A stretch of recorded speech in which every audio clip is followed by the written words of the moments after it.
ரொம்ப ஈஸியாக லெமன் ஊறுகாய் எப்படி செய்யுதுன்னு பார்ப்போம். ஃபஸ்ட்டு லெமனை நல்லா வாஷ் பண்ணி எடுத்துங்க. என்கிட்ட இருந்து ஒரு 8 லெமன் தான். அதை நல்லா சின்ன சின்னதாக அது மாதிரி கட் பண்ணி வச்சுங்க. கட் பண்ணதில் வந்து ஒரு 3 ஸ்பூன் சால்ட் ஆட் பண்ணி, கல் உப்பு எது வேணாலும் போடலாங்க, எல்லாம் நம்ம இஷ்டம் தான். நல்லா குலுக்கி கிளறி விட்டுங்க. இந்த மாதிரி இருக்கும், நல்லா பார்த்துங்க. இதுக்கப்புறம் நம்ம என்ன பண்ணோன்னா, இதில் ஒரு 150 ml, நான் வந்து ஒரு 8 பழம் போட்டுக்கிறேன், அதனால் 150 ml தண்ணி ஊற்றி நல்லா கொதிக்க வச்சு இறக்கி வச்சுருக்கேன். இப்படி தான் இருக்கும், கொஞ்சம் தண்ணியாக. நீங்கள் தண்ணியாக இருக்குன்னு கவலைப்படாதீங்க. இப்போது இதில் நம்ம என்ன பண்ண போகிறோன்னாக்கா, வெறும் சில்லி பவுடர், அதாவது மிளகாத்தூள் பவுடர் இருக்குல்ல, அது நீங்கள் உப்பு போட்ட மாதிரியே ஒரு 3 ஸ்பூன் இது ஆட் பண்ணிங்க. எனக்கு மெஷர்மெண்ட் எல்லாம் நல்லா தெரியும், ஸோ அதனால் நான் அப்படியே போட்டுப்பேன். நீங்களும் அளந்து போட்டுங்க. ஓகே.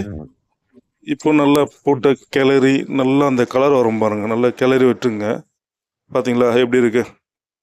அவ்வளோதாங்க. இதுவாக கூட நம்ம இப்போ என்ன பண்ண போகிறோம்னாக்கா, வேறு பெரிய இன்க்ரீடியன்ஸ் எல்லாம் ஒன்றும் இல்லை.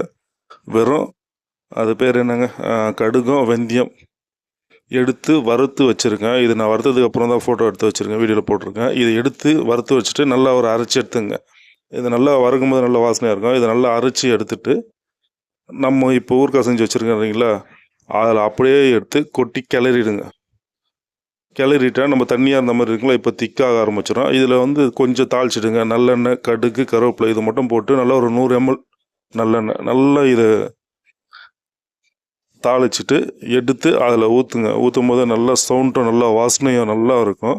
இது நல்லெண்ணெய் போடுங்க. எண்ணெய் கொஞ்சம் நிறைய ஊற்றினா தான் அது ரொம்ப நாள் கெடாமல் இருக்கும். ஒரு 6 மாதம் தான் வரும்.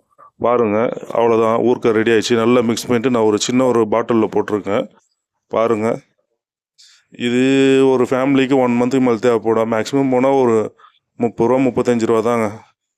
அவ்வளோதான் செலவு. நம்ம வீட்லேயே நம்மளே செஞ்சது. நல்லா இருக்கா? ஓகே. காட்டுங்க. ஐயா, இதை நீங்க நக்க மறந்துட்டீங்க.